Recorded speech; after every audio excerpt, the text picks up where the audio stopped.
আসসালামু আলাইকুম ভাই। স্টেবিলাইজারটি দেখে কি মনে হচ্ছে? অটোমেটিক ভোল্টেজ স্টেবিলাইজার, খুবই নামি দামি ব্র্যান্ডের একটি স্টেবিলাইজার, স্যামসাং। তো ভাই এই স্টেবিলাইজারটি প্রায় 2500 টাকা দিয়ে কিনেছে। তো চলুন দেখি ভাই 2500 টাকা দিয়ে কি কিনেছে। দেখেন ভাই, নামি দামি ব্র্যান্ডের স্টেবিলাইজার 2500 টাকা দিয়ে ভাই একটি ইট কিনেছে। ভিতরে আর কিছুই নাই, একটা টাইমার সার্কিট, একটা এলইডি কন্ট্রোলার, 400 টাকার মতো দাম রয়েছে।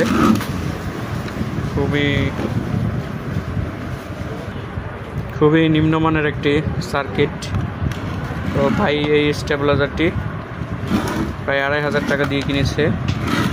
তো আপনারা সকলেই ভোল্টেজ স্টেবিলাইজার কেনার আগে অবশ্যই মাথায় রাখবেন যেন আপনাদেরকে এত টাকা দিয়ে ইট না ধরিয়ে দেয়।